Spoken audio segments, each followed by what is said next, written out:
Donc, on donne la main à Madame Pédio. Hein, elle commence sa conférence. Allez-y. Bonjour à tous. Alors moi, je suis pas contre un slide, j'en ai un peu moins.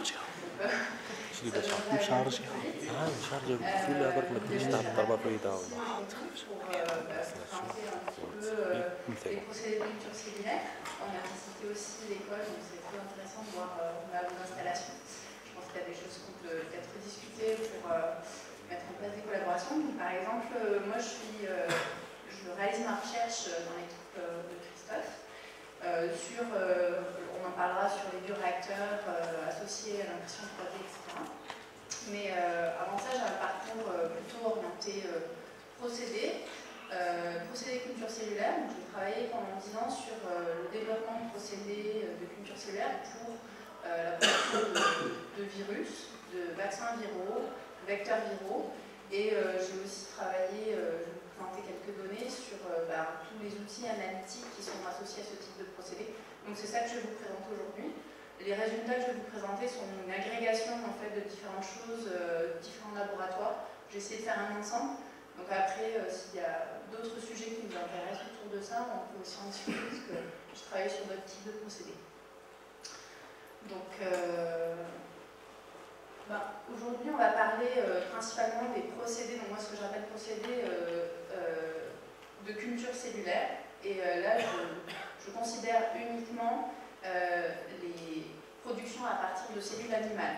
Donc je dis animales parce que souvent les gens pensent cellules humaines ou cellules en fait, d'organismes animaux, sans considérer par exemple les insectes. On a des plateformes de production, typiquement les cellules d'insectes, qui sont vraiment des plateformes qui sont largement utilisées pour la production de protéines recombinantes. Ça rentre dans ce champ en fait. Tout ce qui est à l'origine de cellules eucaryotes. Ce qu'on appelle procédé, en fait, développement de procédé, c'est toutes les étapes qui permettent de mettre en œuvre et de maîtriser les processus et les phénomènes biologiques de biologie cellulaire pour pouvoir produire à partir de ces cellules. Donc, il y a des gens qui travaillent sur les mécanismes, la biologie cellulaire, la compréhension en fait, des mécanismes de division cellulaire, non cellulaire, etc. Moi, je me concentre plutôt sur comment on utilise en fait une cellule pour lui faire produire quelque chose. Donc ça s'adresse à différents champs d'application. Donc autant la production de protéines recombinantes ou de protéines natives ou thérapeutiques, mais aussi pour la production de protéines diagnostiques, tout le développement en fait, de tests ELISA qui se fait à partir d'anticorps monoclonaux, etc. Il faut un procédé à l'origine pour produire des anticorps monoclonaux pour faire ces diagnostics. Donc ça s'adresse aussi à ce type de procédé. Les vaccins, donc vaccins ici plutôt viraux, parce que en fait, on ne travaille pas sur les vaccins bactériologiques. Là, je vous parle uniquement des virus qui se répliquent à l'intérieur de cellules mammifères. Et puis, on va en parler un petit peu. Toutes les nouvelles applications de la culture cellulaire en procédé, c'est la thérapie cellulaire, avec par exemple les procédés phares, en ce moment, c'est la thérapie CAR-T. Si ça vous intéresse, on pourra en parler un petit peu. Et du coup, la production, en tout cas la production et la culture de tissus pour la médecine régénérative. Voilà. Tout ça peut être englobé en fait, dans les procédés de culture cellulaire. Donc je vous ai mis à droite, à gauche, à droite pour vous, je ne sais pas, des exemples de systèmes de culture. Donc par exemple, vous avez en haut, on va reparler des flacons de roue. Alors ça, ce qui est intéressant, vous allez voir, c'est des systèmes de culture qui ont été mis au point il y a très longtemps. Au départ, c'était des bouteilles en verre en fait, dans lesquelles on cultivait les cellules. Et en fait, on se rend compte qu'il y a des systèmes qui sont vraiment ancestraux, qui sont encore utilisés à l'échelle industrielle maintenant, et des usines qui sont en train d'être construites et installées sur la base de ce type de systèmes de production, qui sont un petit peu archaïques pour moi, mais bon, ça fonctionne, donc on les garde. On travaille maintenant avec des cellules qui sont capables de pousser en suspension, donc vous allez voir pourquoi on est capable de faire ça. Donc on va avoir des systèmes de production où on va pouvoir agiter les cellules, comme de la microbiologie sous forme d'RNA, ou alors ce que j'appelle moi des bioréacteurs, mais on va voir qu'est-ce que c'est un bioréacteur. Donc un petit peu d'histoire, c'est toujours intéressant. Là, c'est pour vous donner en fait le temps de développement de cette thématique, en fait, de ce champ d'application. Finalement, la culture en conditions aseptiques, c'est 1912 et les premières cultures cellulaires, c'est 1885. Donc, c'est bizarre, mais c'est pas si vieux finalement, hein. Comparativement à la microbiologie ou la culture cellulaire, c'est pas si vieux. Donc, on a fait quand même beaucoup de chemin. Donc, les premières étapes, c'était comment on cultive et comment on trypsine. Donc, l'étape de trypsination, je ne sais pas si ça vous parle, mais c'est décoller, dissocier les cellules pour pouvoir les amplifier, donc en fait les répandre dans différents systèmes de culture et avoir une augmentation de la quantité de cellules en fait, sur laquelle on va pouvoir travailler et sur laquelle on va pouvoir produire. Donc ça c'est 1916. Aussi quelque chose de très important, c'est les banques cellulaires. Donc on va travailler avec des choses qui sont très standardisées, parce qu'on veut faire de la production de molécules thérapeutiques par exemple. Donc ça c'est 1925. Maintenant on a une institution, je ne sais pas si vous la connaissez aussi, mais c'est la TCC, qui centralise en fait les cellules et qui en fait donne aussi les techniques standards de culture de ces cellules et de toutes les lignées qu'on a à disposition. Ensuite, on a à partir de 1940-1950 les premiers procédés de culture cellulaire qui ont été développés. Donc moi, ce que j'appelle MAPS, c'est monoclonal antibody. C'est vraiment, on va dire, les produits phares en ce moment des procédés de culture cellulaire. Avec quelque chose qui est intéressant, c'est le premier milieu en fait, de culture qui a été développé, donc formulé, c'est 1955, c'est Eagle. Je ne sais pas si vous avez déjà fait de la culture cellulaire ou suivi des cultures cellulaires, mais c'est les milieux DMEM. Donc on a dérivé à partir de ce milieu différentes formulations, mais à la base, ça a été développé par Eagle en 1955. Et puis, du coup, les premières protéines produites sur culture cellulaire, c'est Genentech en 1983, donc c'est quand même vraiment récent. Donc là, avec des productions en bioréacteur et plus en flacon de roue. Et puis, maintenant, on arrive sur des procédés, des utilisations des cellules vraiment beaucoup plus complexes. Donc, typiquement, la découverte des IPS en 2006, la culture, le démarrage de la génétique tissulaire, et donc nos applications de bioimpression pour la production de tissus. Donc ça vous donne une échelle. Finalement, si on regarde, c'est un siècle, d'accord, pour arriver jusqu'à des choses qui sont, vous allez le voir, vraiment complexes et où on a de plus en plus de connaissances sur les procédés et les mécanismes biologiques intégrés. Donc ça, c'est le premier point sur lequel je vais lourdement insister. Un procédé de culture cellulaire, c'est de la même façon procédé microbiologique. Hein. C'est pas mettre une cellule dans un contenant et puis attendre de voir ce qui se passe. Hein. C'est quand même beaucoup plus compliqué que ça. Souvent, les gens qui n'ont pas connaissance des thématiques de procédé pensent que c'est simple de faire produire à une cellule en très grande quantité quelque chose qui nous intéresse. En fait, c'est quand même relativement compliqué. Donc c'est des procédés qui sont complexes et souvent pluridisciplinaires. Il faut de l'ingénierie, il faut des connaissances de biologie cellulaire, il faut en fait des stratégies de contrôle et de régulation. Donc c'est une agrégation de différentes compétences qui permettent d'avoir une production à grande échelle. Pourquoi ça? Parce que la cellule, surtout la cellule animale, c'est quelque chose de relativement fragile, de relativement flexible aussi. Donc, quels sont les besoins de nos cellules en fait, qu'on utilise pour faire de la production? Ça, c'est assez commun, mais on a besoin de leur amener des éléments nutritifs, donc du glucose, des sources d'énergie, des acides aminés pour produire la protéine, des vitamines, de l'oxygène, parce que c'est des cellules en général qui respirent.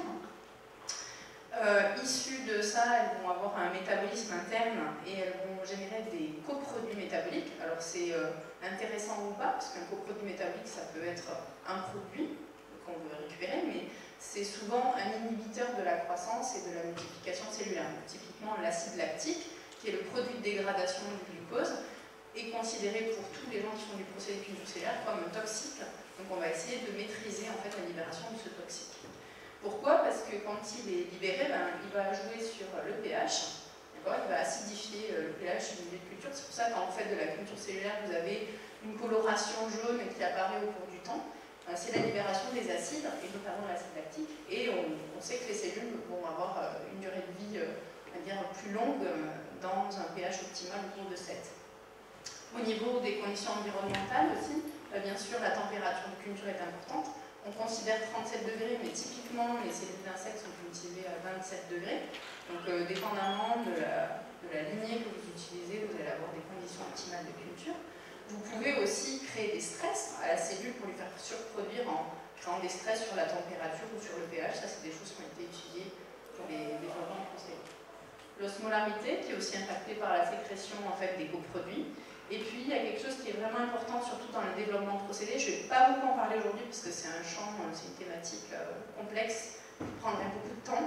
Mais tout ce qui est stress mécanique, ce que j'appelle contrainte hydrodynamique, que la cellule va subir, forcément va impacter sa durée de vie aussi et sa productivité. Donc, ça, c'est toutes les choses qu'on doit maîtriser. Je dis vraiment maîtriser quand on fait un développement de procédé et contrôler dans un système de culture. Et donc ça donne une matrice à 2 niveaux, avec une échelle macroscopique où on va s'intéresser justement ce qu'on va maîtriser au niveau du bioréacteur, les paramètres mécaniques et hydrodynamiques, comment on agite la suspension cellulaire, comment on aère, on amène l'oxygène, quel est le modèle de réacteur. On a maintenant de plus en plus de types de réacteurs différents, donc on va en avoir des cylindriques, des cubiques, des sous forme de poche. Je ne vous les montre pas tous, mais on va dire que le champ de développement aussi a explosé dans les dernières dizaines d'années pour trouver le bioréacteur optimal pour la culture de cellules. On va s'intéresser aux paramètres physico-chimiques, donc la température, le pH, le contenu en oxygène de notre milieu de culture. Comment on apporte le milieu de culture à ces cellules, en fait. Est-ce qu'on le fait en mode batch? Je vais vous l'expliquer un petit peu après, mais batch, ça veut dire dès le départ du démarrage de la culture, on lui donne la totalité des nutriments qu'elle va avoir besoin. Donc, par exemple, si vous avez un procédé qui dure 7 jours, il faut que dès le départ dans le réacteur, il y ait tous les nutriments que la cellule va utiliser tout au long de sa croissance. Donc ça, c'est une stratégie, c'est souvent la stratégie la plus simple qui a été mise en place au démarrage. Puis finalement, on se rend compte que si on veut pousser la durée de vie des procédés, on va faire du fed batch, donc on va réalimenter au fur et à mesure, ou alors on va faire de la perfusion, ça veut dire on va alimenter et on va enlever en fait les toxiques au fur et à mesure. Et donc finalement, vous comprenez là qu'on s'approche de plus en plus du système biologique. Finalement, quand votre cellule elle est dans votre corps ou dans un organe, elle est alimentée en permanence et elle est aussi, on va dire, nettoyée de tous ces toxiques. Après, il y a une petite question qui a été très problématique dans les dernières dizaines d'années sur la présence de sérum fétal. Donc ça, je ne sais pas si ça vous parle aussi, mais en gros, une cellule elle a besoin d'énormément d'éléments nutritifs, mais aussi de plein de facteurs de croissance, par exemple, de facteurs d'adhésion. Et ça, très compliqué d'arriver à l'apporter sous des formulations définies, c'est-à-dire en fait en connaissant exactement tous les éléments. Donc en général, ce que faisaient les gens, c'est qu'ils amenaient ces éléments sous forme de sérum. Donc c'est des sérums extraits de veau fétal ou d'autres animaux. Le problème, c'est avec l'encéphalite spongiforme.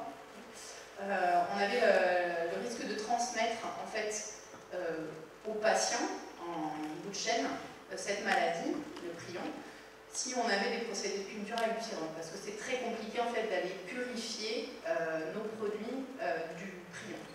Donc de plus en plus, les industriels ont éliminé le sérum de leurs procédés, et donc il a fallu trouver des alternatives. Ça a été relativement long et compliqué.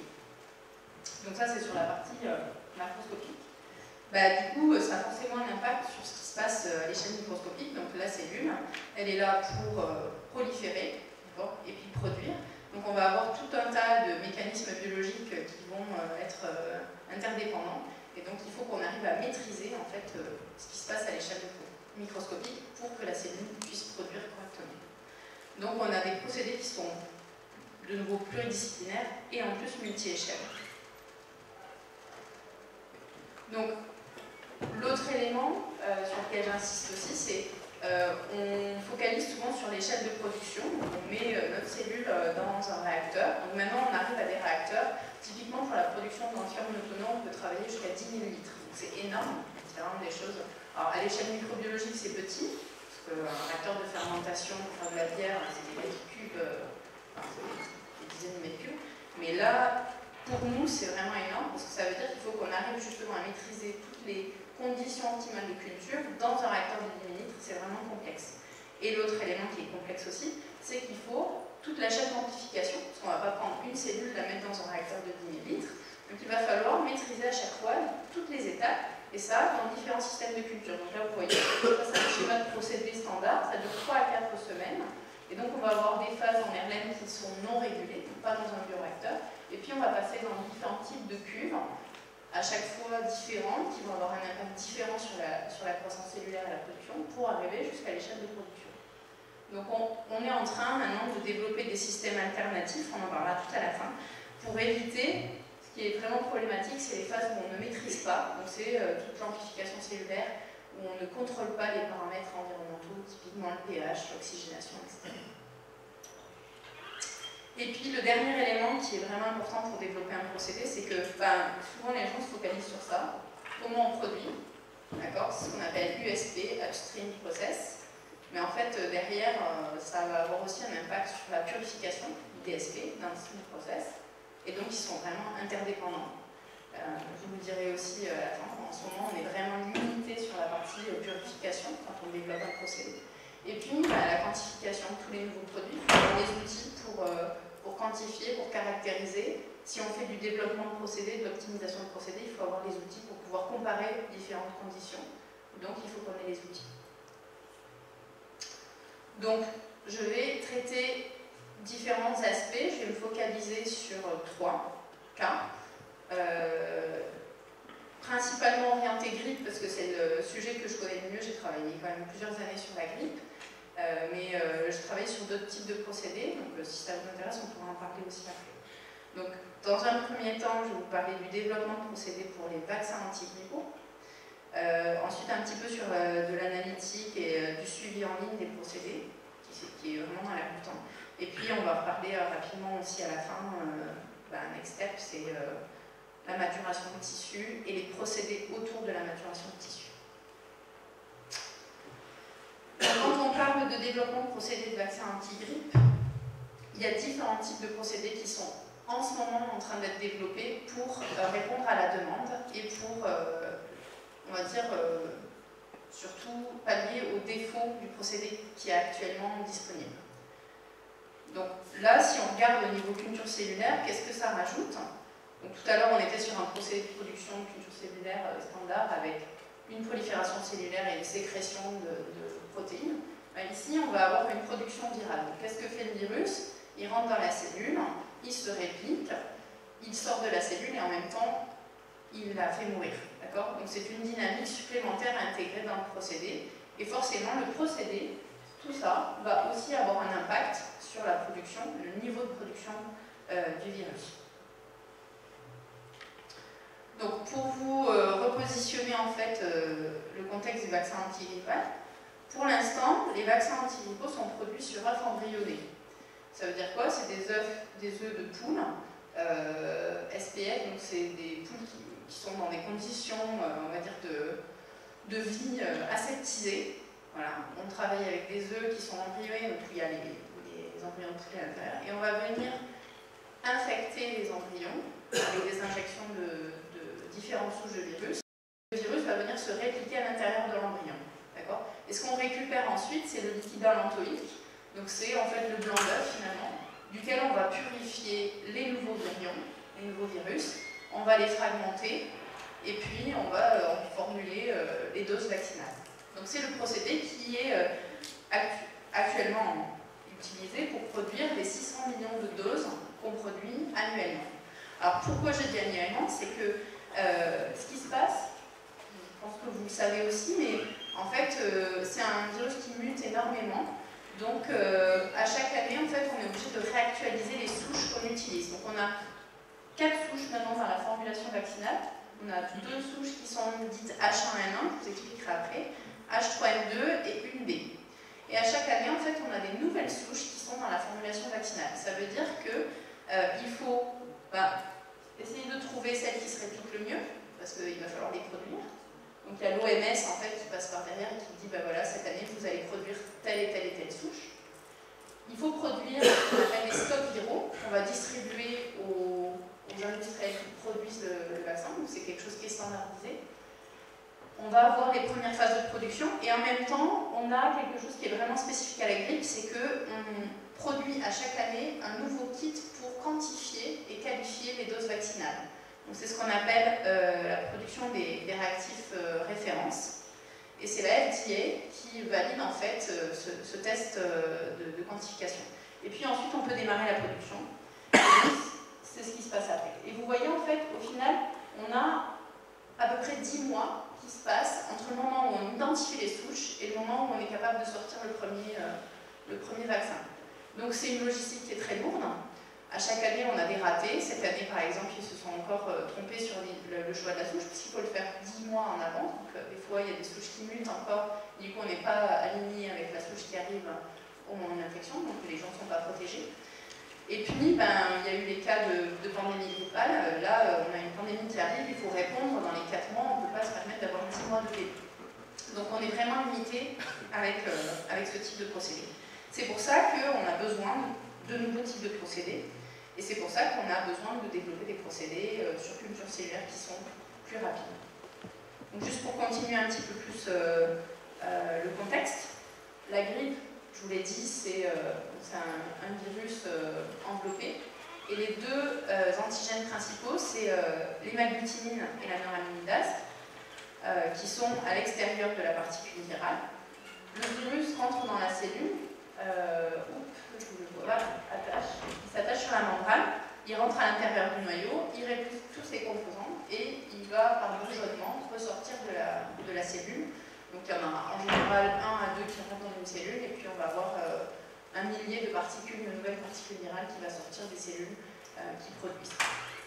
Donc naturellement, en fait, ça se passe dans vos systèmes respiratoires et donc nous, on a dérivé ça sur des plateformes cellulaires, c'est-à-dire des lignées de production, des cellules qui sont utilisées pour la production de virus ou de protéines recombinantes, pour pouvoir remplacer le système de production sur œuf. Donc comment ça se passe quand on doit développer un procédé sur culture cellulaire? Déjà, il faut évaluer différentes plateformes cellulaires. Donc, ce n'est pas toutes les cellules qui sont capables de répliquer un virus. Il faut que le virus soit capable de s'accrocher sur la membrane. Donc, il y a des récepteurs spécifiques. Et puis, il faut que la production soit efficace. On a besoin d'être compétitif avec l'œuf. C'est quand même relativement compliqué. Donc, il faut avoir des niveaux de production vraiment élevés. Donc, on va regarder justement les cinétiques de production. Est-ce qu'on est capable de les optimiser un petit peu? Une fois qu'on a fait la preuve de concept, il va falloir évaluer le scale-up. Donc, tout ce que je vous ai montré, l'amplification, jusqu'à des échelles de production de 1000, 2000, 3000 litres, voir si c'est toujours reproductible. Et puis ensuite, on va passer sur l'industrialisation des phases cliniques. Donc moi, je vais vous parler de différentes étapes. La première, c'est ici, pour remplacer la production sur œuf. Il y en a une deuxième, je vais vous parler un petit peu de l'analytique sur comment on fait pour remplacer cette étape qui est vraiment limitante dans le développement d'un nouveau vaccin. Et puis aussi les stocks viraux. Donc, en ce moment, à l'heure actuelle, les vaccins anti-grippe sont développés. Il y a eu énormément de travaux les 10 dernières années pour trouver les bonnes plateformes cellulaires. Donc, typiquement, on a testé différentes plateformes cellulaires à disposition et on a même développé des nouvelles cellules spécifiquement pour le vaccin de la grippe, pour essayer de trouver des choses qui étaient plus efficaces que ce qu'on avait à disposition. Bon, en général, les procédés sont quand même beaucoup plus rapides. Vous avez vu le délai. On a ici, pour la production, ça peut prendre entre 1 et 3 mois pour faire nos différentes souches virales. Quand on est sur un procédé de production de virus sur cellules, on est plutôt de l'ordre du mois maximum. Quand vous avez vu 3-4 semaines, c'est vraiment le grand max. Par contre, en général, c'est des procédés qui sont plus coûteux. Donc, est-ce qu'ils sont compétitifs avec l'œuf? Souvent, ils ne sont pas compétitifs avec l'œuf pour les souches, on va dire, annuelles. Par contre, clairement, si on a une pandémie qui arrive, ça sera la stratégie de choix. L'immunogénicité est intéressante, mais en fait, on va dire pas meilleure que celle de l'œuf. Pourquoi? Parce que on est obligé de mettre énormément d'antigènes dans les doses vaccinales pour qu'il y ait une réponse immunitaire. Et puis quand on est sur les procédés de culture cellulaire, on est sur des cellules animales qui sont quand même globalement proches de l'humain, donc il faut avoir un niveau de pureté encore plus important que ce qu'on aurait par rapport à l'œuf. D'ailleurs, de façon indicative, la purification actuelle des doses grippe sur œuf est relativement limitée. c'est pas quelque chose qui est très très poussé en termes de purification. Donc les autres stratégies qui sont aussi en cours, c'est tout ce qui est VLP, donc ce qu'on appelle Virus-like Particles. Donc vous voyez ici, en fait, un virus, c'est une enveloppe avec les antigènes à l'extérieur et puis tout le matériel génétique à l'intérieur. Donc ça se produit, comme je vous l'ai montré, par une réplication du virus à l'intérieur de la cellule. Le virus, il infecte la cellule, il se réplique et il sort de la cellule. On a moyen maintenant, par les techniques de biologie moléculaire,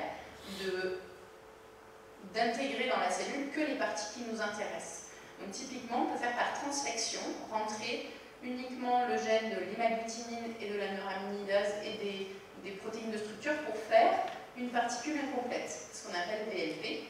Et donc du coup, on va avoir quelque chose qui n'est plus infectieux. Donc en termes de safety, c'est beaucoup plus intéressant aussi pour le produit final.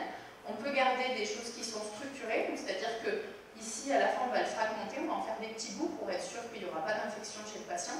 Par contre, celui-ci, on peut le garder structuré. En termes d'immunogénicité, c'est beaucoup plus intéressant. Donc on va avoir des réponses qui seront meilleures. Et donc du coup, on va pouvoir baisser en fait la dose. Donc déjà, on injecte moins.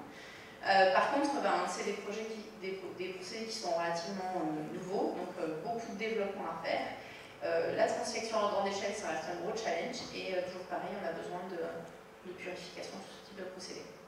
Donc quand on développe un procédé de culture cellulaire, en général, la première chose qu'on fait, c'est qu'on choisit la cellule. Sur quelle cellule on va travailler. Et ça détermine le type de système de culture. Donc typiquement, là, je vous ai montré deux exemples. On a des cellules qui sont adhérentes. Donc c'est la majorité des lignées qu'on utilise sont des cellules adhérentes, qui ont du coup besoin d'un support pour s'accrocher. Elles sont utilisées en industrie soit sur les flacons de roue, soit sur des microbilles. Donc là, vous ne le voyez pas, c'est des cellules qui sont accrochées sur des microbilles qu'on appelle microcarrières, microporteurs. Donc elles ont différents matériaux, ça peut être plastique, ça peut être des billes en sucre. Et en fait, ces billes vont être ensuite mises en suspension dans un bioréacteur. Donc vous avez différents types de réacteurs. Ça, c'est des spinners, c'est des réacteurs qui vont être non régulés, c'est-à-dire qu'on ne va pas maîtriser le pH, l'oxygénation, etc. Et ici, on va avoir des bioréacteurs où ça va être régulé. Donc vous voyez en fait la différence ici, c'est que typiquement, ici, on n'aura jamais moyen de maîtriser certains paramètres de culture. Le pH ne sera pas maîtrisé, ce sera comme une culture statique dans votre incubateur. Par contre ici, on va avoir beaucoup plus de flexibilité sur les conditions de culture. Et puis les nouveaux modèles, c'est les cellules en suspension. Alors ça c'est très intéressant pour faire du scale-up, c'est-à-dire pour monter en échelle. Typiquement les procédés qui sont à 10 000 litres sont des procédés cellules suspension. Ça veut dire que les cellules, au lieu d'être accrochées, elles sont capables de proliférer en cellules uniques, elles se divisent et puis elles flottent comme une bactérie. Et donc du coup, on va pouvoir les cultiver très facilement en Merlène, sous agitation, comme un Merlène de microbio, ou alors en bioréacteur. Donc ça, c'est très intéressant. Par contre, il faut vérifier que ces cellules sont infectables et produisent correctement. Donc l'exemple que je vais vous montrer justement, c'est sur la cellule HEK293, qui est une cellule qui était originellement adhérente et qui a été transformée pour pouvoir pousser en suspension. Donc il n'y a plus besoin de support. Et donc c'est des travaux qui ont été faits à Montréal, à l'Institut de biotechnologie, où on a évalué en fait la capacité de production de cette cellule pour le virus de la grippe. Différentes souches, etc. Donc la première chose qu'on fait en général, on regarde la permissivité de la lignée cellulaire, c'est-à-dire est-ce qu'elle est infectable, c'est ce qu'on voit ici, à différents temps. On voit apparaître en vert les cellules qui sont infectées, donc on a vérifié déjà que les cellules pouvaient être infectées par le virus de la grippe. Ensuite, on a besoin, dans un premier temps, de tester différentes conditions de production, donc des choses très spécifiques à la grippe. Typiquement, la grippe, pour pouvoir infecter, elle a besoin d'être clivée, donc on va avoir des concentrations de trypsine à mettre au point. On va avoir aussi ce qu'on appelle la MOI, donc c'est le ratio entre le nombre de virus et les cellules qui sont dans le bioréacteur au moment de l'infection. On ne va pas mettre à chaque fois des tonnes de virus, on veut que le virus se réplique. On va en mettre un petit peu et on va attendre que les cellules produisent et du coup soient de plus en plus infectées. Donc on fait comme ça beaucoup de plans d'expérience. Quand on fait du procédé, en général, on fait beaucoup de plans d'expérience pour pouvoir évaluer et trouver la condition de production optimale. Donc ça, c'est la première étape. Ça se fait en général à petite échelle. Donc 10 ml jusqu'à 250, 500 ml, a priori, en ml. Et puis après, on passe en bioréacteur, on valide que ce qu'on a observé en petite échelle est valable dans un bioréacteur. Parce que comme on régule plus de choses, on peut avoir des modifications des cinétiques de production. Donc là, c'est un exemple aussi. Ça a été fait en bioréacteur. Donc vous voyez, vous avez deux MOI. Alors MOI 1, ça veut dire qu'on a mis un virus pour une cellule. Ça veut dire que dès le départ, normalement, on a la totalité des cellules qui sont potentiellement infectées. Quand on met une MOI plus basse, donc 0,01, typiquement, on a mis un virus pour 100 cellules. Ça veut dire qu'il va y avoir plusieurs cycles d'infection dans le bioréacteur. D'accord ? Alors, ce qu'on voit là, c'est exactement le cas. Donc, vous avez ici la quantité de cellules, et vous voyez, en fait, quand on infecte avec un virus pour une cellule, il n'y a plus de croissance, hein, c'est normal, ça s'arrête de pousser, tout est infecté, et vous avez ici la concentration en virus. Donc, tous les virus rentrent dans les cellules, on les voit disparaître, et puis on les voit ressortir. Donc ça, c'est les nouveaux virions qui sont sécrétés par les cellules. Et vous avez un plateau qui est aux alentours de 9 log, c'est en unité de CID, donc c'est pas tout à fait un nombre de particules virales par ml, mais on va dire que c'est comparable. Et quand on regarde l'autre cinétique, donc là ici ce qui est intéressant, c'est qu'on voit que c'est au bout de 8 heures. Quand on regarde l'autre cinétique, on voit les deux phases d'infection. Donc le premier cycle d'infection avec une sortie à 8 heures, hop, on infecte le reste des cellules qui n'étaient pas infectées, et puis on a une deuxième phase d'infection qui apparaît au bout de 8 heures. Alors ça, ce qui est intéressant, c'est que ça, c'est des données, ça a l'air simple, mais en fait, typiquement, les gens ne font pas ça. On a été obligé, en fait, pour cette lignée cellulaire, d'étudier les cinétiques d'infection, parce que, en fait, on n'arrivait pas à comprendre comment optimiser notre MOI. Et donc, du coup, on a vraiment détaillé les cinétiques virales à l'intérieur du bioréacteur. En général, les gens font ça en biologie cellulaire dans un laboratoire de virologie pour comprendre les cinétiques. Et puis après, ils transfèrent ça au procédé, et puis les gars du procédé se débrouillent. Et puis, ça marche pas, c'est blanc ou noir. Il n'y a pas d'optimisation. En fait, on s'est rendu compte sur beaucoup de sujets dans cette équipe que la biologie, en fait, les informations de la biologie fondamentale sont très importantes pour arriver à optimiser. Pas développer, mais vraiment optimiser un procédé. Donc là, typiquement, quand on corrèle ça avec des marquages cellulaires, en fait, on est allé regarder à quel moment on voyait le virus à la surface de la cellule et à l'intérieur de la cellule. Vous avez différents courbes. Là, c'est sur la protéine HA, les deux antigènes principaux. Et on voit bien, en fait, apparaître à différents temps les protéines à l'intérieur et à l'extérieur de la cellule. Donc, les courbes en bleu sont à l'intérieur et on voit le délai pour avoir, en fait, la sécrétion à l'extérieur de la cellule. Et donc, on voit le délai entre la MOI basse et la MOI haute. Ce qui est intéressant aussi, c'est qu'on a vu qu'on avait 90% de nos cellules qui étaient infectables. On n'arrive jamais à avoir 100% en fait. Ça, c'est un processus biologique qui a été démontré où dans un procédé de culture cellulaire, on n'arrivera jamais à infecter toutes nos cellules. On aura toujours des cellules résiduelles qui ne seront jamais infectées. Donc ensuite, quand on a eu décrit en fait nos cinétiques d'infection, on a essayé de les optimiser pour avoir plus de production, parce qu'il faut qu'on soit à la fin compétitif avec le système œuf. Et donc, on a produit déjà à différentes échelles pour arriver à avoir plus de productivité. Et on a testé différentes stratégies d'alimentation. Donc, batch et perfusion, le même milieu de culture, sans modification. Et ce qu'on voit ici, c'est que donc vous avez de nouveau la croissance. Et ici, vous ne voyez pas très bien du coup, moi je le vois bien. Ça c'est la cinétique de production des particules infectieuses, ici, et en bas des antigènes. Donc on regardait toujours les deux, dépendamment des procédés, de l'application en fait, de notre procédé, soit on allait vouloir faire juste de l'antigène, donc pour être comparable au procédé actuel, soit on allait vouloir faire des particules infectieuses, pour par exemple faire du stock viral. D'accord ? Et donc ce qu'on voit ici, c'est que quand on fait de la perfusion, clairement on augmente la croissance, hein, on arrive à atteindre des concentrations cellulaires plus élevées, et aussi on arrive à augmenter énormément la quantité de particules virales produites. Donc quand on fait un bilan global sur la productivité totale, on a réussi à augmenter de 10 fois la productivité de l'antigène vaccinal, et d'à peu près 3 log la productivité des particules infectieuses.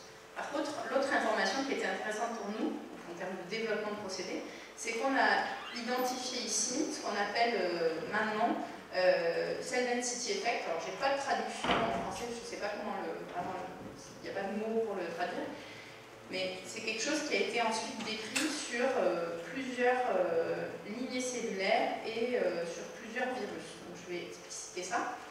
En fait, quand on regarde sur une courbe de croissance comme ça, si on infecte à des concentrations cellulaires relativement basses, on va avoir une très bonne productivité cellulaire, c'est-à-dire que la cellule va sécréter énormément de particules virales.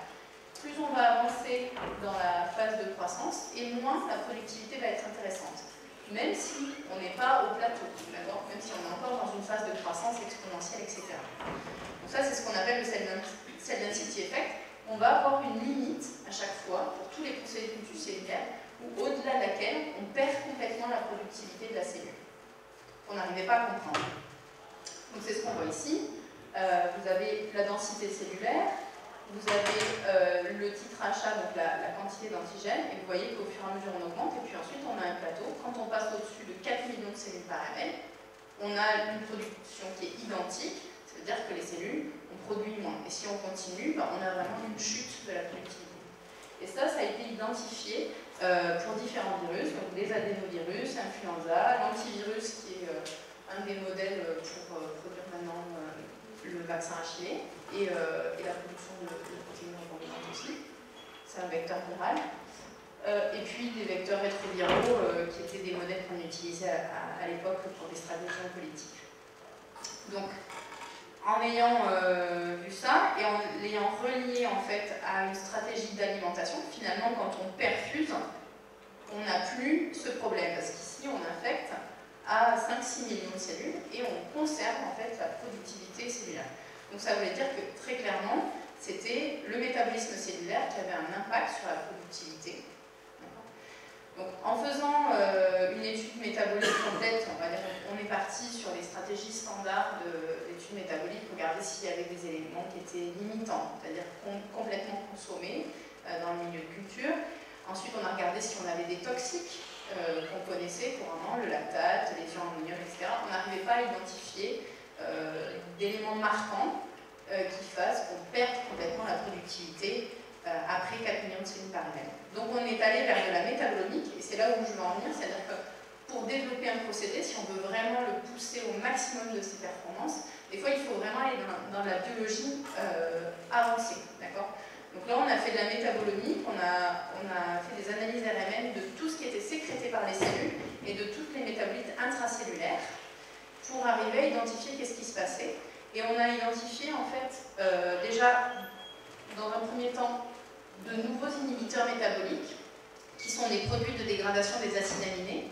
Donc l'acide formique, qui n'a jamais été décrit avant ça pour être sécrété par les cellules. C'est des niveaux de production qui sont vraiment très faibles, c'est pour ça qu'il faut aller les chercher avec l'ARMN. Des métabolites avec des noms barbares, mais qui sont des produits de dégradation de la sérine notamment et de l'acide aspartique.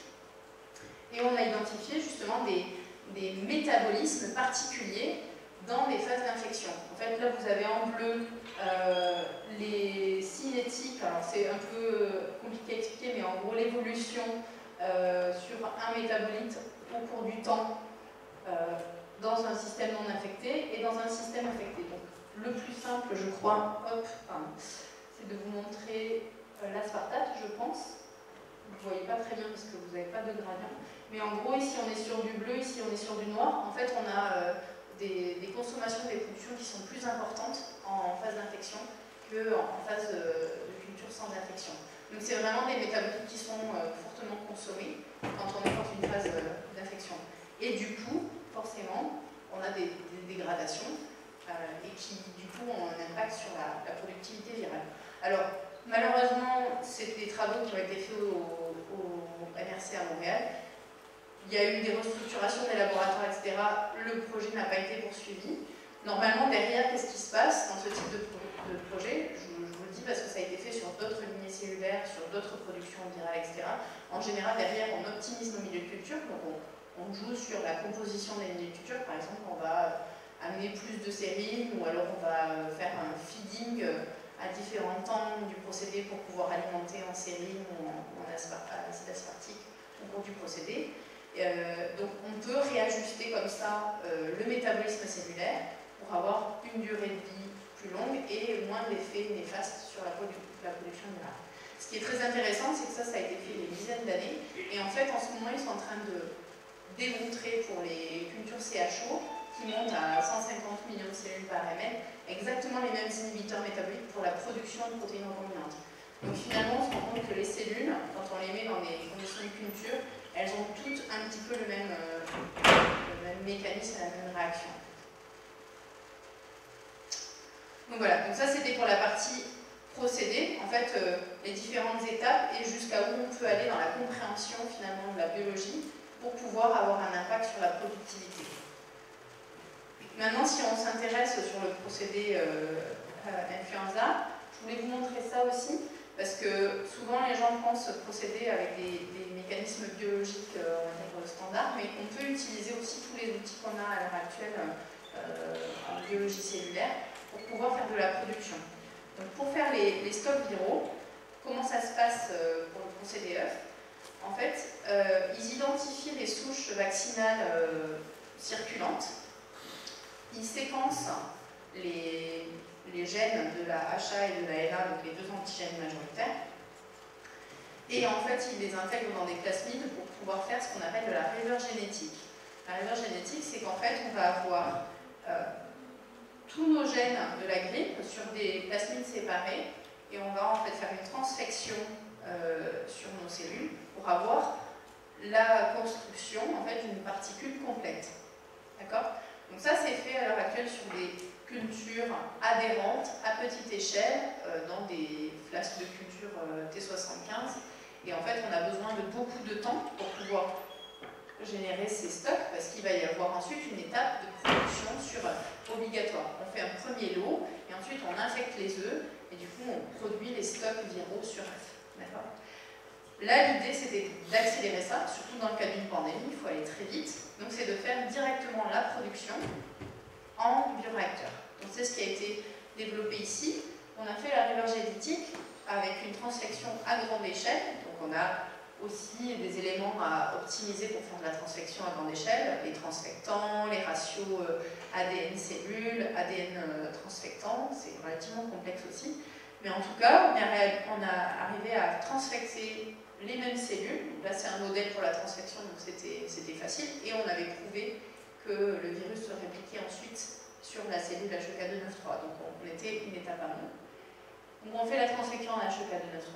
On a la génération d'un premier lot de virus qu'on va réappliquer sur une deuxième culture de cellules HEK293. Et on produit notre stock viral. Tout ça en 9 jours contre 3 à 6 semaines pour le procédé standard. Donc là, vraiment, valeur ajoutée, notamment pour la pandémie, du coup, ça réduit considérablement en fait, le temps de développement des procédés. Donc, petit bilan intermédiaire, pour inciter. Quand on développe un procédé de production d'une cellulaire, c'est pas mettre une cellule dans un réacteur et produire, et ça marche. Il faut vraiment développer un procédé spécifique pour chaque lignée cellulaire. Donc là, je vous en ai montré un. Je l'ai fait pour 2 autres lignées cellulaires, typiquement, sur les cellules MDCK et les cellules aviaires. Exactement le même type de développement et ça n'a pas donné les mêmes résultats. Donc, ça veut dire qu'il faut vraiment refaire le travail à chaque fois pour les différentes cellules.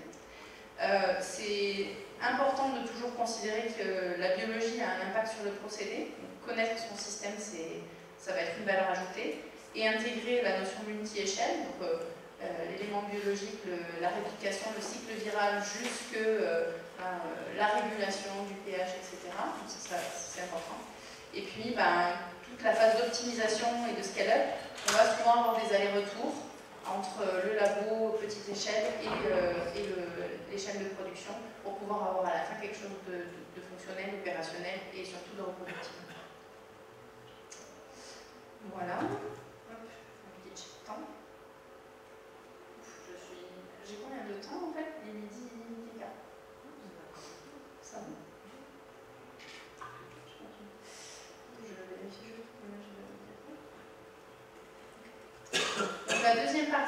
voulais vous traiter, c'était toute la partie analytique. Donc là, vous avez compris qu'à chaque fois, on est obligé, pour comparer des conditions de production, d'avoir les bons outils, et surtout les outils qui nous permettent d'être assez précis.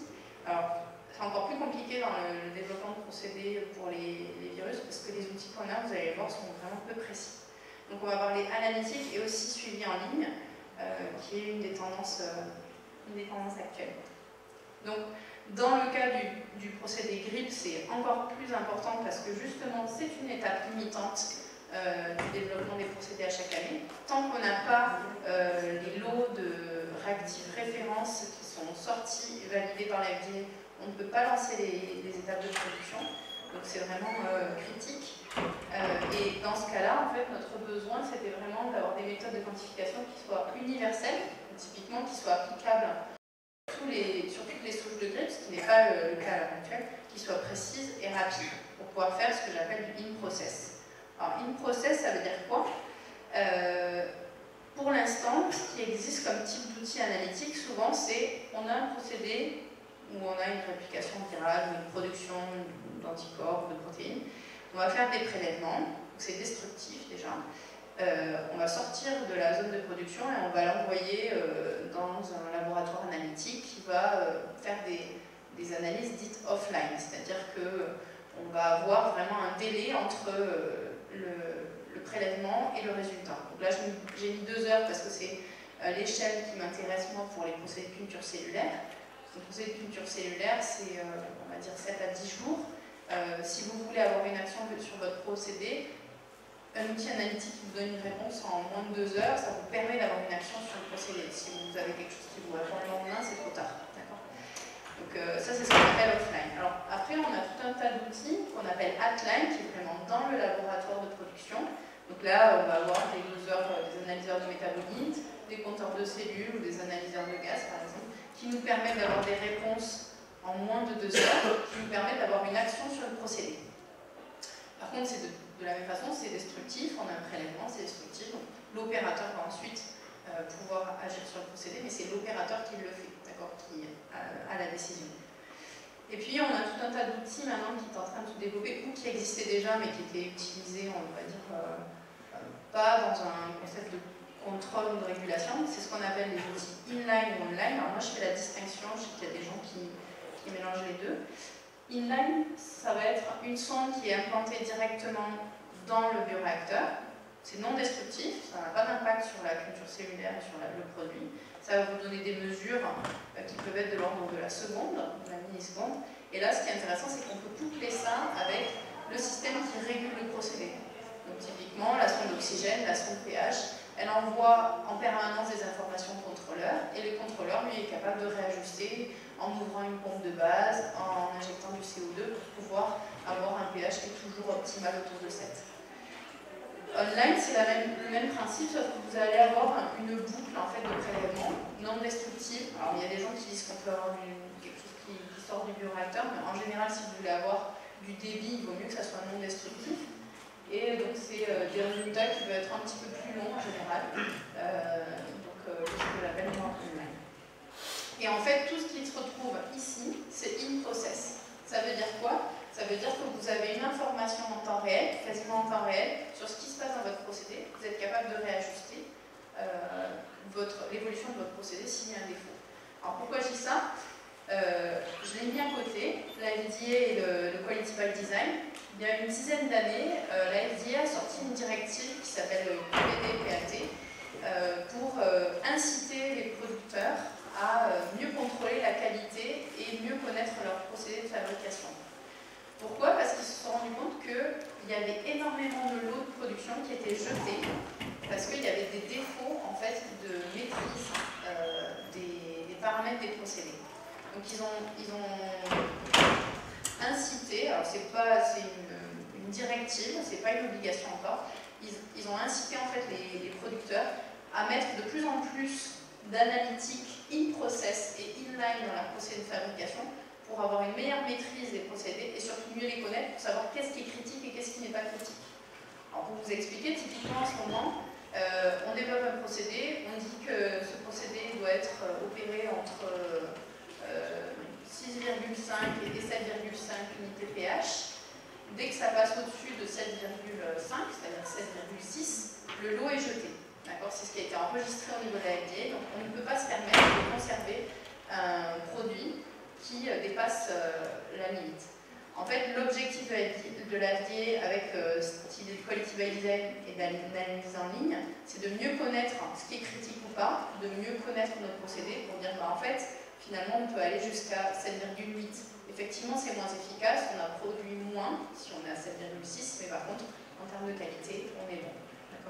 Donc ça, c'est une notion qui est importante pour l'analytique dans les procédés de culture cellulaire. Donc si on revient au vaccin grippe, en fait, ça, c'est l'ASRID, c'est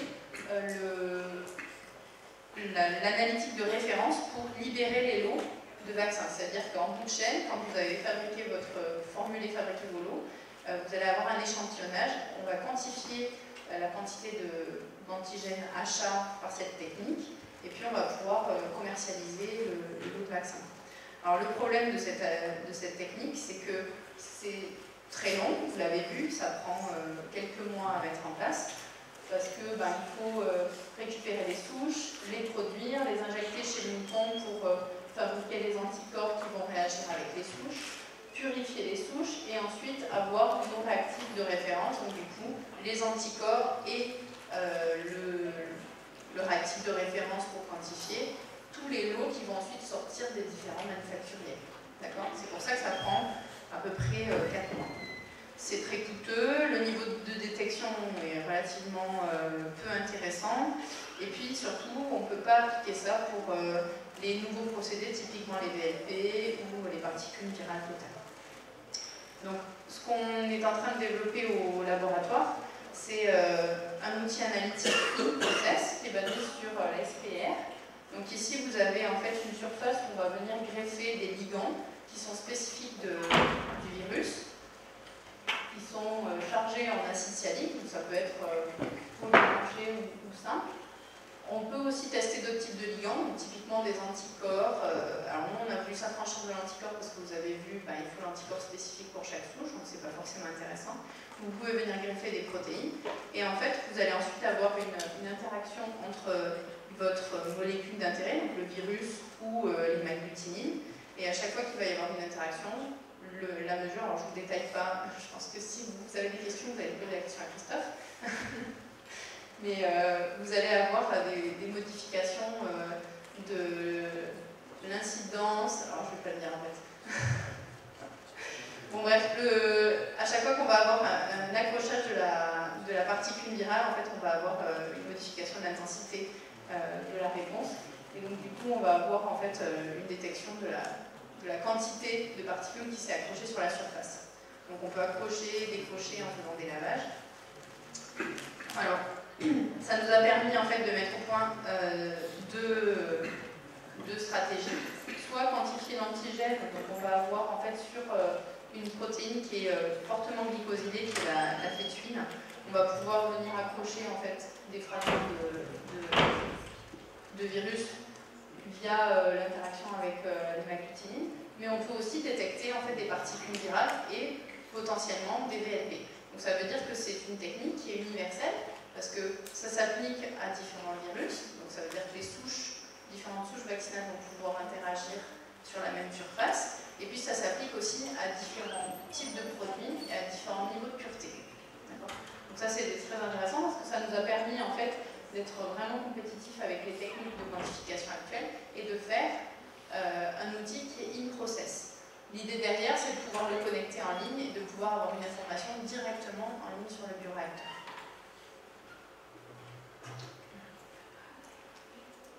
Là, je prends encore une dizaine de minutes, mais après, ça va aller.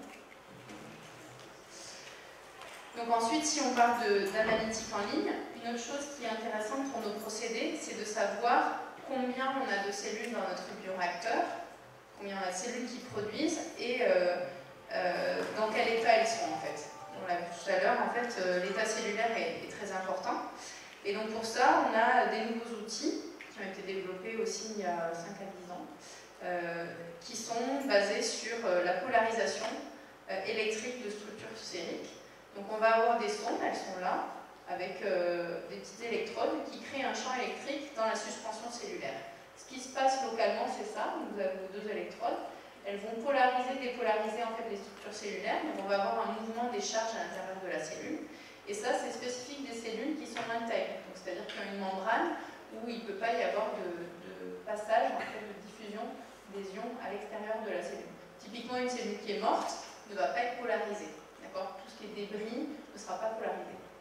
Et donc on va avoir deux types de mesures. C'est la décharge électrique de ces structures sphériques. On charge et on décharge. Et puis on va avoir une fréquence caractéristique pour chaque cellule de charge et décharge électrique. Donc je vous mets les modèles mathématiques. Ces paramètres sont dépendants de différents paramètres biologiques. Donc je vous les ai mis ici. Le CM, qui est la capacitance membranaire, en fait, plus la membrane cellulaire va être épaisse ou va avoir des replis, plus il va être compliqué de charger la cellule. Le courant électrique il va falloir une fréquence en fait plus grande pour pouvoir charger la cellule. Le contenu intracellulaire aussi va avoir un impact donc, au niveau de la conductivité intracellulaire. Plus on va avoir d'ions à l'intérieur de la cellule et plus on va être capable de polariser cette cellule. Et puis évidemment le volume, donc plus la cellule va être grosse et donc plus on va avoir une charge importante. Donc ça permet en fait de relier deux paramètres de mesure avec une sonde, des profils, des signaux, avec des éléments biologiques. Alors nous on s'en est servi comment? D'une part pour détecter les cellules vivantes, donc avoir une quantification du nombre de cellules en ligne. Pour l'instant, ce qu'on fait, c'est qu'on prélève dans le bioréacteur, on compte nos cellules sur un microscope et du coup, on sait combien on a de cellules dans le bioréacteur. Là, on n'a plus besoin de faire de prélèvement, on n'a plus besoin de compter.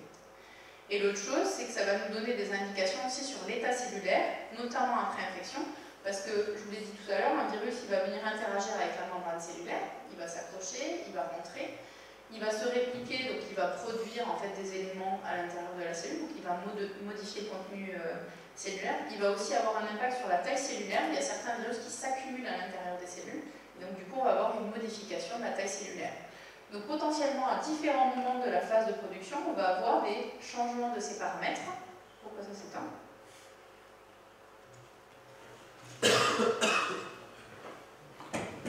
D'accord, c'est fini. Il a décidé que j'avais trop parlé.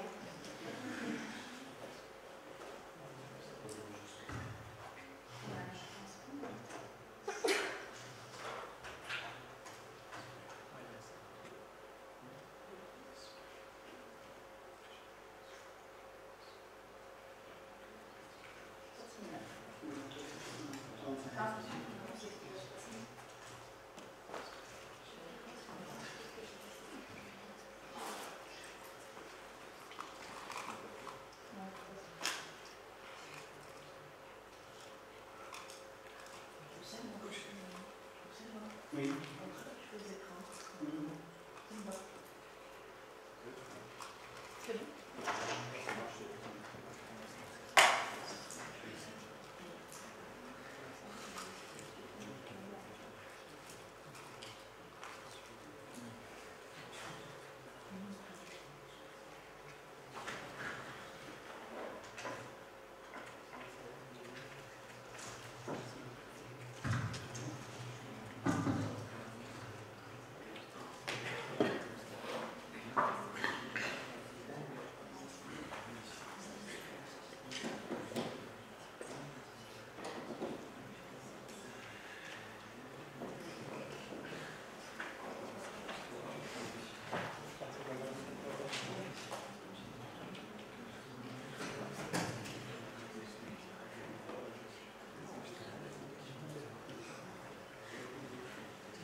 temps entre-temps.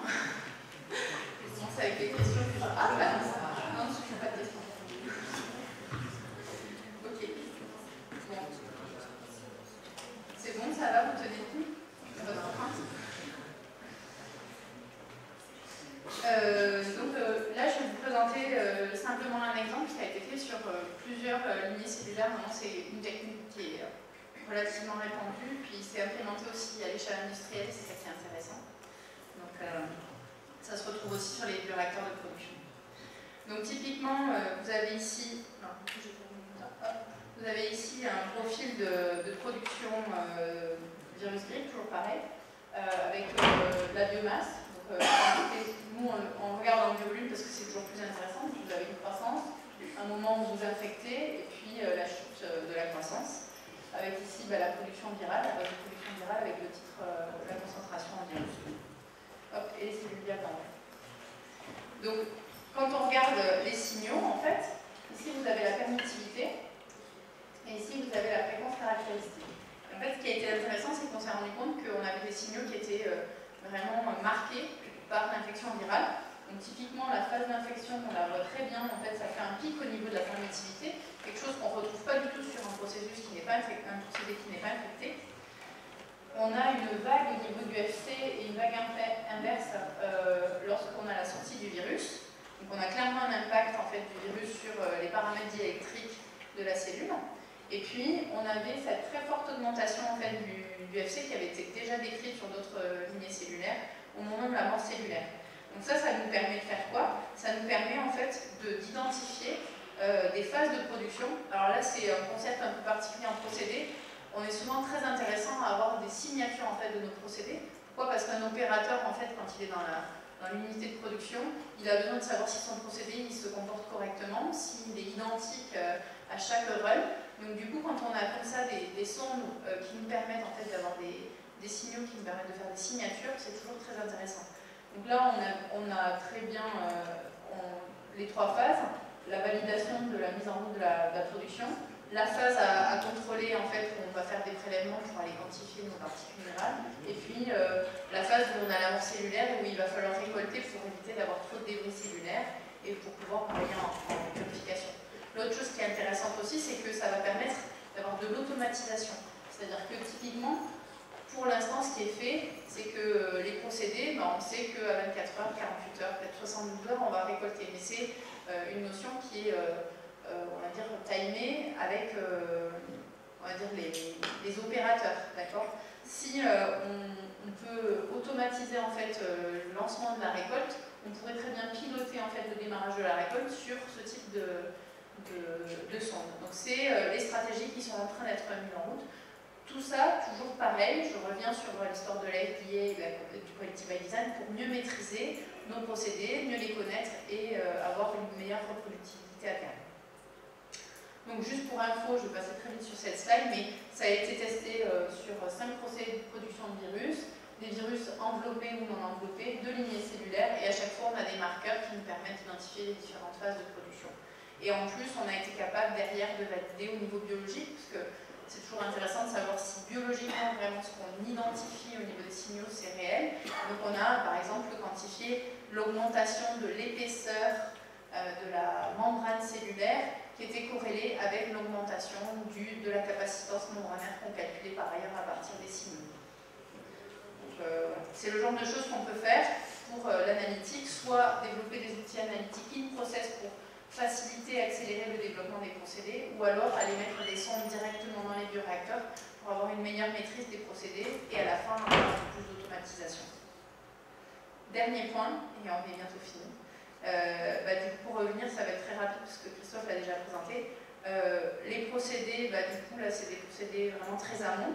Donc la culture et la maturation de tissus déjà, et encore plus de tissus bioimprimés. Donc là, l'objectif, en fait, c'est d'aller vers de la perfusion des tissus pour se retrouver dans des conditions plus physiologiques, je dirais, pour avoir une meilleure croissance et une meilleure maturation.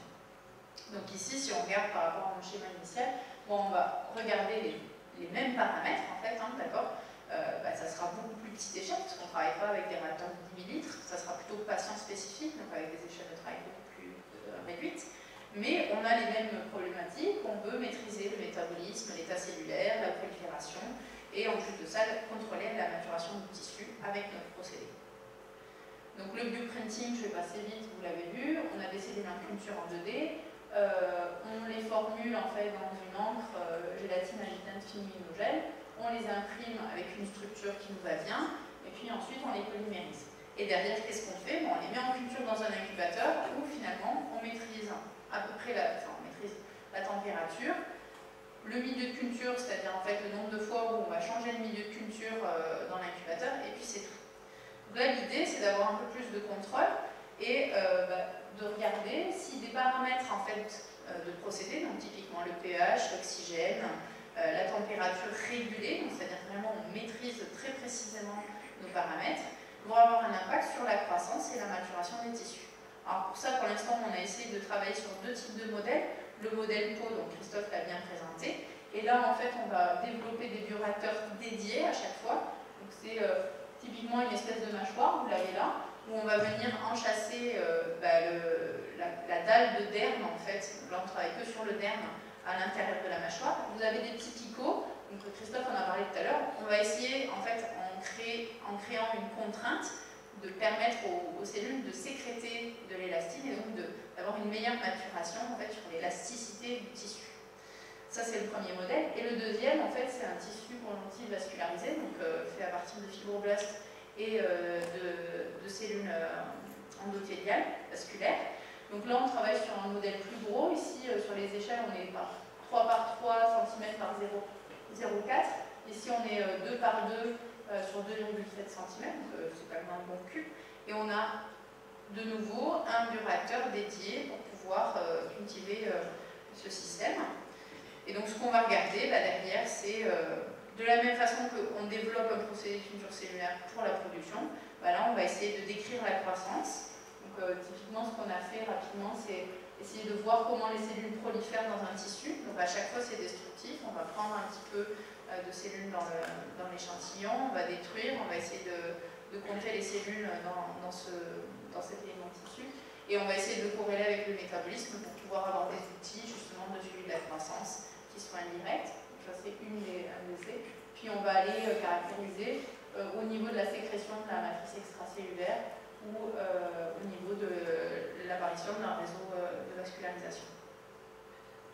Et la dernière chose, rapidement, surtout nous, ce qui nous intéresse aussi, c'est regarder justement sur le développement vasculaire, est-ce qu'on va avoir un impact du passage d'un flux dans des capillaires, dans des canaux, de l'apport en fait en nutriments aux cellules, pour voir si on a une meilleure prolifération, si on applique en fait des contraintes, ou si on amène mieux les nutriments sur justement toujours pareil la croissance et la maturation.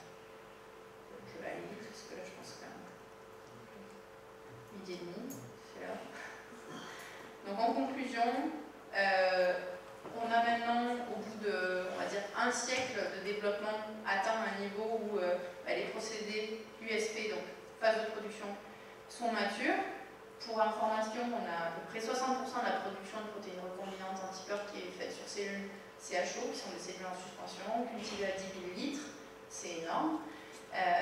On a de plus en plus de vaccins viraux, donc là je vous ai parlé de la grippe, mais il y en a encore beaucoup qui sont produits sur un forme lyonnais, il y en a d'autres, typiquement en Argentine, la fièvre jaune ou la dengue a été produit originellement sur un forme lyonnais, et de petit à petit en fait on les passe sur des procédés de culture cellulaire parce qu'on maîtrise mieux, parce que la reproductibilité est meilleure, parce qu'on peut augmenter le scale-up est facile. Voilà. Et puis on a maintenant des outils, on va dire biomoles, qui nous permettent de faire de la transfection à grande échelle. On va pouvoir faire de la production de protéines à la façon, de particules à la façon. On peut développer des clones stables, ce qu'on appelle clones stables, c'est-à-dire que votre cellule, elle va déjà intégrer le gène dans son patrimoine génétique, donc elle va être capable de produire en continu votre protéine d'intérêt. Donc voilà, on a des procédés USP matures. Là où on est un peu limité maintenant, c'est sur la partie analytique et purification.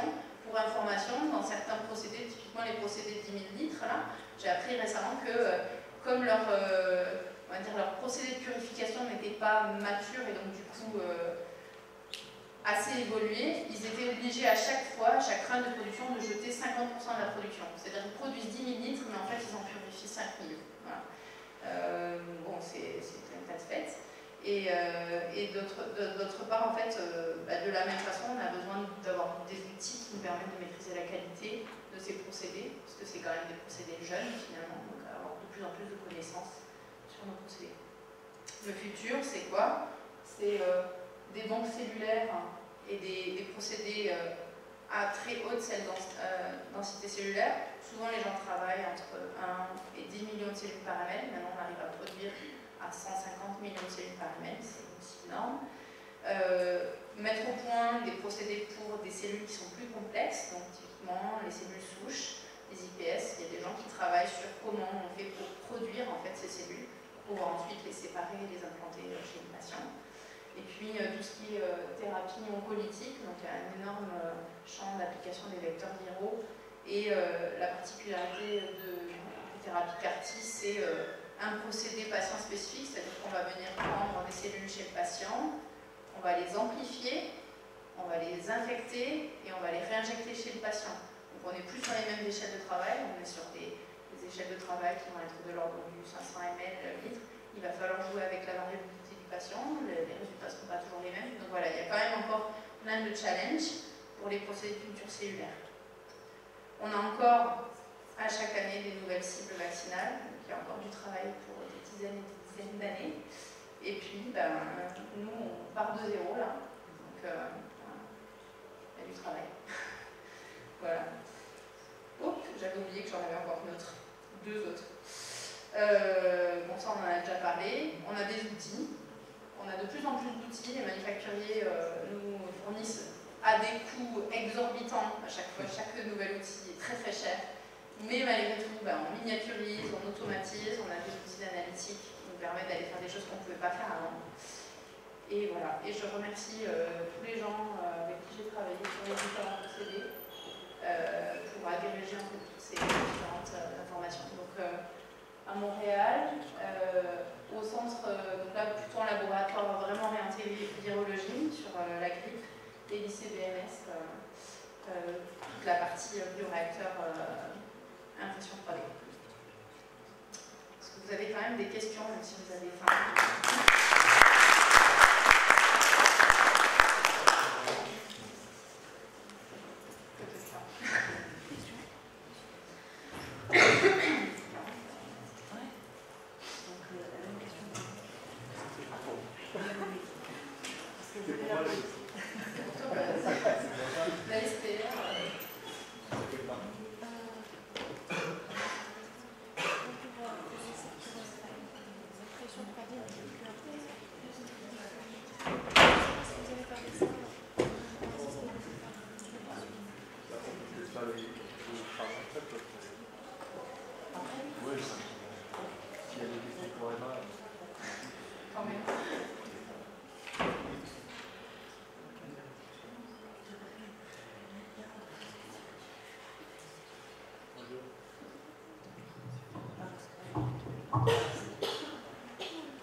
Merci beaucoup pour cette présentation. C'est très intéressant d'appliquer le domaine de procédé pour le développement des systèmes évolutifs.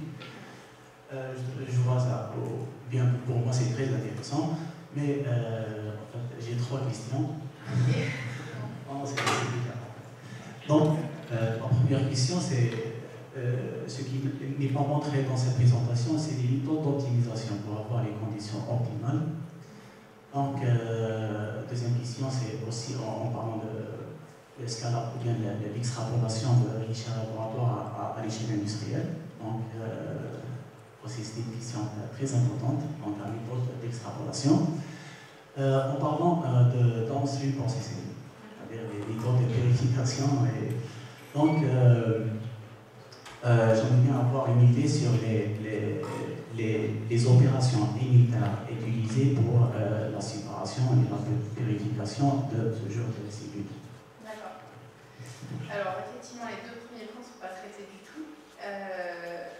Ce qu'il faut voir, c'est que ça reste des procédés qui sont jeunes. Et souvent, c'est rigolo, en fait, de voir c'est des procédés qui ont été développés dans les industries pharmaceutiques. Donc on voit qu'il y a des développements un peu historiques et les gens, maintenant ils sont obligés avec la FDA qui a amené justement cette question sur la qualité, etc., de, on va dire, mieux organiser le développement d'un procédé et mieux enregistrer en fait le développement d'un procédé. Mais effectivement, on a besoin en fait d'outils, donc typiquement d'outils de plan d'expérience, beaucoup, et d'outils de miniaturisation, c'est-à-dire qu'en fait, ce que vous avez posé comme question est relié à ça aussi, c'est que quand on fait le scale-up, quand on passe d'une petite échelle à une très grande échelle, c'est souvent pas transposable. Et ce qui est en plus compliqué, c'est que souvent les gens travaillent à deux échelles différentes, on n'a pas les mêmes réacteurs, donc c'est pas transposable non plus. Ce qui est intéressant, c'est que dans le génie chimique, en fait, je viens le génie chimique aussi, les outils sont là. En fait, toutes les méthodes d'extrapolation en génie chimique sont disponibles, mais n'ont pas été transférées à la biologie, ou très peu. Donc on est dans cette phase-là, c'est-à-dire qu'en fait, il y a de plus en plus de gens qui essayent de transposer, de mettre justement des facteurs d'extrapolation, etc. Compliqué quand même avec la cellule. C'est-à-dire que si on prend les échelles de complexité, microbiologie, là on arrive sur des systèmes biologiques. Pour maîtriser en fait ces systèmes biologiques, c'est vraiment compliqué. Mais il y a de plus en plus de travaux qui essayent justement de passer de l'échelle, c'est pour ça qu'on a des microbioréacteurs maintenant, de l'ordre du millilitre, où on travaille vraiment 15 millilitres directement à 2000 litres. Donc ça veut dire qu'on est maintenant vraiment transposable à l'échelle industrielle directement. Mais pour les académiques, c'est des outils qui ne sont pas du tout abordables. Et pour la partie purification, c'est des opérations unitaires à peu près standards. Hein. On a centrifugation. En fait, les processus de purification standard, c'est séparation cellules surnageant, ou en tout cas production dans le milieu de culture. Donc c'est souvent centrifugation ou clarification par filtration, avec différentes tailles de pores. Et puis après, on utilise souvent, on a des étapes de chromatographie. Donc exclusion de taille ou affinité, on va les avoir en orthogonal, souvent on fait une exclusion de taille, une filtration, une affinité, parce que la vraie contrainte en fait, des procédés de culture cellulaire, comme je le disais, c'est qu'on veut éviter, enfin en tout cas on a des spécifications de l'FDA aussi, sur la quantité d'ADN cellulaire et la taille des fragments qui sont admissibles dans le produit final. Donc ça c'est vraiment obligatoire de passer par la chromato par exemple, pour extraire l'ADN cellulaire, et de la même façon pour les protéines cellulaires. Ça, c'est vraiment des grosses contraintes pour les producteurs, vaccins et protéines thérapeutiques. Voilà. Je ne parle pas de diagnostic, c'est pas les mêmes contraintes, je pense. Merci beaucoup. Est-ce qu'il y a d'autres questions? Non. Personne. Je vous remercie.